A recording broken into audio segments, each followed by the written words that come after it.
Welcome to our channel. నమస్తే అండి. నమస్తే అమ్మ సౌజన్య, మన వీక్షకులు కూడా నమస్కారం. అసెంబ్లీలో ఒక ఆసక్తికర పరిణామం అయితే చోటు చేసుకుంది.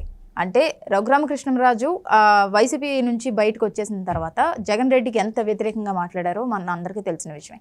ఇప్పుడు అసెంబ్లీలో జగన్మోహన్ రెడ్డిను రఘురామకృష్ణంరాజు ఇద్దరు పక్క పక్కన కూర్చోవటం, ఆయన పక్కనే సీట్ ఏమని రఘురామకృష్ణంరాజు గారు అడగటం, ఆయన చెవులో ఈయన ఏదో చెప్పడం, ఇదంతా చూస్తుంటే అసలు మనం ఎలా అర్థం చేసుకోవచ్చు అంటారు? రఘురామరాజు గారు ఇతర రాజకీయ నాయకుల కన్నా భిన్నమైన వ్యక్తి అమ్మ. ఆయన చాలా చలోక్తిగా ఉంటాడు. ఎటువంటి తీవ్రమైన అంశాలను చర్చించేటప్పుడు కానీ లేకపోతే అటువంటి వాటిల్లో కూడా ఆయన తన సహజ ధోరణి అనేది తనకంటూ ఒక ట్రేడ్ మార్క్ ఉంది. ఎవరి దగ్గరికైనా వెళ్ళి ఎంత శత్రువుతైనా పలకరించి రాగలడు. తనకి అది ఒక నైజం అతనికి. మనం అది గమనించాలి అక్కడ. ఆయనకి జీవితంలో ఒక తీవ్రమైన వ్యతిరేకి ఎవరన్నా ఉన్నారంటే అది జగన్మోహన్ రెడ్డి గారు తప్ప మరొకరు కాదు. ఎందుకంటే ఆయన ఎప్పుడు కూడా ఇంత ఘోరమైన దెబ్బ ఆయన జీవితంలో తినలేదు. తినరు కూడా, ఎవరికి జరగదు అటువంటిది. ఒక అధికార పక్ష పార్లమెంట్ సభ్యుడిగా, లోక్సభ సభ్యుడిగా ఉండి ఆయన్ని కిడ్నాప్ తీసుకొచ్చి అదే సొంత రాష్ట్రంలో సొంత ప్రభుత్వం థర్డ్ డిగ్రీ ప్రయోగించి ఆ తర్వాత కూడా ఆయన్ని ఏ విధంగా అన్యాయం చేయాలి లేకపోతే నిర్లక్ష్యం చేయాలి, ఎక్కడా కూడా వైద్యం దొరకనివ్వకుండా, ఆయనకి సరైన సర్టిఫికేట్ కూడా దొరకకుండా, దెబ్బలు పోలీస్ దీంట్లో జరిగినాయి అని కూడా లేకుండా ఒక స్కిన్ డిసీజ్ మూలాన్ని వచ్చిందని రాయించారంటే ఆయన మీద ఎంత కక్ష కట్టారో అర్థమవుతుంది. అది దేశంలో ఇంతవరకు ఏ లోక్సభ సభ్యుడికి జరిగి ఉండదు ఇలాంటి అవమానం. తర్వాత ఆయన ఇన్ని సంవత్సరాల నుంచి చాకరీ ఏమని పెట్టి రకరకాల ఛానల్స్లో జగన్మోహన్ రెడ్డి గారి ప్రభుత్వ విధానాలకి, ఆయన వ్యక్తిగత వైఖరికి వ్యతిరేకంగా కూడా టీవీల్లో మాట్లాడాడు. చాలా తీవ్రమైన పద్యాలను కూడా ఉపయోగించాడు. అదే వ్యక్తి ఇవాళ శాసనసభలో ఎదురుపడ్డారు. ఇవాళ ఆయన కూడా శాసనసభకి ఎన్నిక అవటం వలన శాసనసభకు వచ్చాడు, ఉండి నియోజకవర్గ సభ్యుడే, తెలుగుదేశం శాసనసభ్యుడిగా. ఇవాళ ఆయన కూడా శాసనసభ్యుడిగా వచ్చాడు జగన్మోహన్ రెడ్డి గారు. జగన్మోహన్ రెడ్డి గారు తండ్రి రాజశేఖర రెడ్డి గారు, రఘురామరాజు గారు చాలా సన్నిహిత మిత్రులు, శ్రేయోభిలాషులు. ఇంత కక్ష ఉన్నప్పటికీ కూడా ఆయన వెళ్ళి పలకరించి భుజం మీద చెయ్యేసి దగ్గరికి తీసుకుని, రావయ్య జగన్మోహన్ రెడ్డి, నువ్వు ప్రతిపక్ష నాయకుడిగా సభకని బహిరంగంగా చెప్పి, నువ్వు వస్తేనే సభ బాగుంటుంది, ప్రతిపక్షంలో అయిన సభ ఉప్పులేని పప్పులాగా అన్నట్టుగా చెప్పేశాడు. అంటే ఎక్కువ ఆయన ఏం చెప్పాడంటే, నువ్వు రావాలి, నువ్వు రా, ఎందుకు భయపడతావు, ఒక రకంగా మంచి మాటే చెప్పాడు. ఇప్పుడు ఆయన వయసుకు తగ్గట్టు ఆయన చెప్పాడు. నువ్వు పరిపక్వత లేకుండా ఆయన మీద దాడి చేయించినా, ఆయన మీద ఎన్ని నికృష్టమైన పనులు చేసినా అవన్నీ ఆయన దాటుకొచ్చేసాడు. ఇప్పుడు ఒక బిడ్డ తండ్రికి ఎన్ని సమస్యలు సృష్టించినా తండ్రి ఆ సమస్యల్ని దాటుకుంటూ వస్తానే ఉంటాడు తప్ప నా బిడ్డ మీద అతను ఎప్పుడు కక్ష కట్టడు. అట్లాగే ఇవాళ ఆయన చూసినప్పుడు అనిపించుంటుంది, చిన్నాడు చేస్తే చేశాడు, ఆయన్ని దాటుకొచ్చేసా కదా. ఇవాళ శాసనసభలో ఆయన పరిస్థితి కూడా దారుణంగా ఉంది. సరస్సు ఒడ్డున చివరిగా గదాయుద్ధంలో భీముడితో ఓడిపోయి తొడలు ఇరిగిపోయి ఆఖరి దశలో పడున్న దశ అయింది జగన్మోహన్ రెడ్డిది.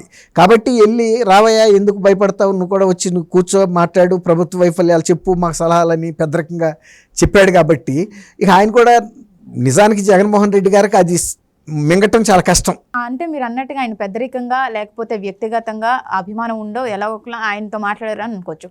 కానీ ఇప్పుడు రఘురామకృష్ణరాజు గారు అధికార పక్షంలో ఉన్నారు. ఇక ఈవెన్ ప్రతిపక్షం హోదా కూడా లేని జగన్మోహన్ రెడ్డి చెప్పే కదా దుర్యోధనుడు లాగా తొడలు ఇరిగిపడినాడు. అంటే పార్టీ పరంగా చూసుకుంటే కనుక ఎలా చూసుకోవచ్చు అంటారు? పార్టీ కాదమ్మ ఇక్కడ, వ్యక్తిగతంగా తన వయసు ఎంత, తన అనుభవం ఏంటి, నీ వయసు ఏంటి, నువ్వు చేసిన పనులు ఏంటి, ఇవాళ నువ్వు ఏ పరిస్థితిలో మళ్ళీ సభకు వచ్చావు, గతంలో నువ్వు ముఖ్యమంత్రిగా ఉన్నావు, ఇవాళ ప్రతిపక్ష హోదా లేకుండా కూడా సభలోకి వచ్చావు, ఇవాళ పరిస్థితులు తారుమారు అవ్వలేదా? ఆ రోజు రఘురామరాజు గారు నువ్వు పెట్టిన టార్చర్లన్నీ పడి అలో లక్ష్మణ అని ఎక్కడికక్కడికి పిల్లర్ టు పోల్ పరిగెత్తాడు అన్ని రాజ్యాంగ వ్యవస్థల దగ్గరికి. సరే, తగిన న్యాయం జరిగిందా లేదా అనేది మనం ఇవాళ దాని గురించి పెద్ద చర్చ అక్కర్లా. సమయం అనేది ఎవరిని ఏం చేయాలనేది, సమయం అనేది చాలా కాలం అనేది బలమైంది, అది పరిష్కరించగలుగుతుంది తప్ప కొన్ని రాజ్యాంగ వ్యవస్థలు కూడా విఫలం కావచ్చు, సరైన న్యాయం చేయలేకపోవచ్చు, కాలం మాత్రం వదలదు, ఎవరిని వదలదు. ఇప్పుడు అదే అన్ని అవమానాలు పడ్డ రఘురామరాజు గారు ఏమో పార్టీ తరఫున ఒక పుల్లాగా వచ్చి కూర్చున్నాడు మళ్ళీ శాసనసభ్యుడిగా, నీకు ఒక సవాలని. అదే జగన్మోహన్ రెడ్డి అన్ని సవాళ్ళు ఇసిరి అన్ని అకృత్యాలు చేసి ఇవాళ ఒక నిస్సహాయ పరిస్థితిలో శాసనసభకు వచ్చినప్పుడు ఈయన మనోధైర్యం ఇచ్చాడు ఒక పెద్ద వ్యక్తిగా. ఇవాళ ప్రజల ముందు ఎవరి విలువ ఏంటనే తెలిసిపోయింది కదా. ఎవరి స్థాయి ఏంటనేది అది మింగటం జగన్మోహన్ రెడ్డి గారికి కష్టంగా ఉంది.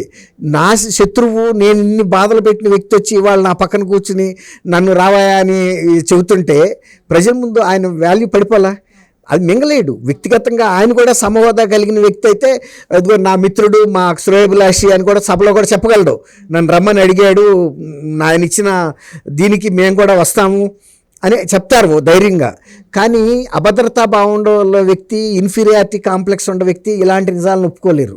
అది ఒప్పుకోవటానికి కూడా మానసిక ధైర్యం కావాలి.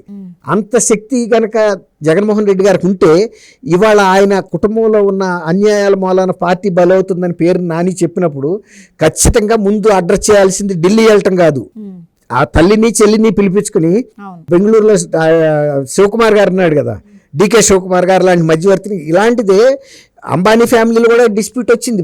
అంబానీ పెద్ద ఆయన చనిపోయినట్టుకి ఇలా ఆస్తుల పంపకాలు జరగల.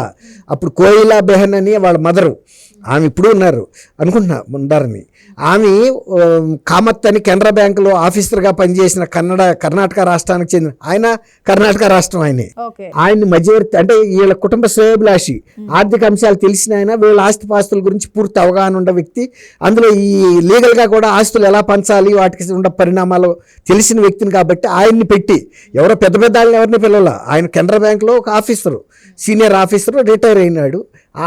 ఆమె కూర్చొని ఇద్దరు కొడుకుల్ని కూర్చోబెట్టి పరిష్కారం చేసింది, అప్పుడు పంచుకున్నారు.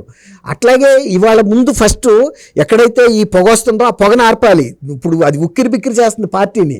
పేరు నాని గారు చెప్పాడు, మీ కుటుంబంలో వచ్చిన అంశం వాళ్ళ పార్టీ నాయకుల్ని, కార్యకర్తల్ని అతలాకుతలం చేసింది, దెబ్బతినిపోయారు. మీరు అందరూ రమ్మంటే మేము వచ్చాము, మీరందరూ ఒక మాట మీద ఉన్నారనుకుని 2014 కన్నా ముందు విజయమ్మ గారు, షర్మిల గారు కూడా వెళ్ళే కదా పిలిచారు. శ్రేయోభిలాషులు అందరు రండి, రాజశేఖర రెడ్డి గారు శ్రేయోభిలాషులు వచ్చారు. వచ్చిన తర్వాత మీలో మీరు కొట్టుకుని ఇవాళ మీరు కన్నా కూడా నష్టపడింది కార్యకర్తలు. 1,50,000 కోట్ల పేమెంట్లు మిగిలిపోయినాయి వాళ్ళకి. తర్వాత పార్టీ భవిష్యత్తు అగమ్య గోచరంగా ఉంది. ఈయన పార్టీని ఇక్కడ సరి చేయడానికి బదులు మోడీ మీద దండయాత్రకి వెళ్తున్నాడు. సమస్య ఏమో ఇక్కడ ఉంది. తర్వాత నిజంగా కనుక 36 మంది హత్యకు గురయ్యి ఉంటే ఈ నెలలో ప్రజల దగ్గరికి వెళ్ళాలి, కానీ ఢిల్లీ ఎందుకు? తర్వాత గవర్నర్ గారి దగ్గరికి వెళ్ళి రాష్ట్రంలో శాంతి భద్రతల గురించి చెబుతున్నాడు. ప్రతిపక్ష నాయకుడిని అరెస్ట్ చేసే ముందు గవర్నర్ గారికి చెప్పాల్సిన బాధ్యత చీఫ్ మినిస్టర్కి ఉంది.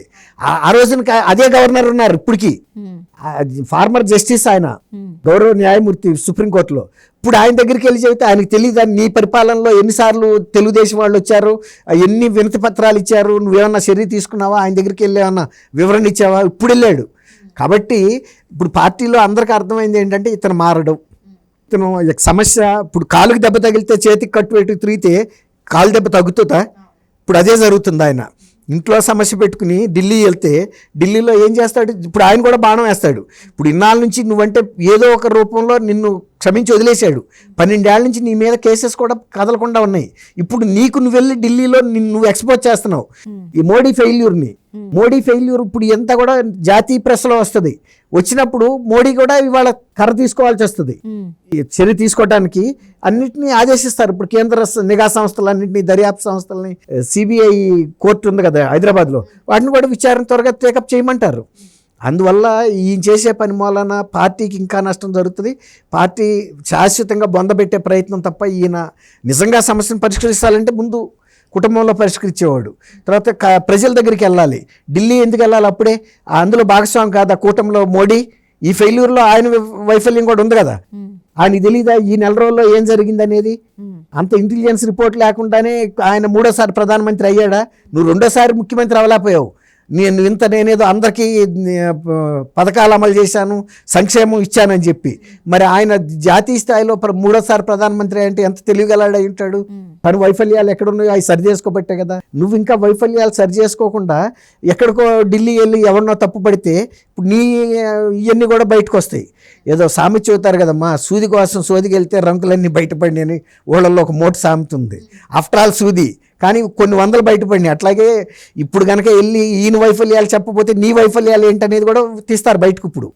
కాబట్టి దీని మూలాన కనుక ఆయన నిజంగా ఢిల్లీ వెళ్ళటమే జరిగితే అనేక సమస్యలు పరిష్కారం అవుతాయి. జగన్మోహన్ రెడ్డి గారికి సంబంధించిన కేసులు కూడా వెంటనే దర్యాప్తు అన్నీ ఒక కొలిక్కి వస్తాయి. నిన్నట్టు విజయసాయి రెడ్డి గారి కేసు విషయం కూడా అక్కడ జాతీయ స్థాయిలో కూడా ఇప్పుడు టేకప్ చేస్తారు. దీన్ని ఎలా చేయాలనేది అవసరమైతే సిబిసిఐడికి కూడా ఇస్తారు ఈ కేసుని. థ్యాంక్ యూ అమ్మా సౌజన్య, మన వీక్షకులు కూడా.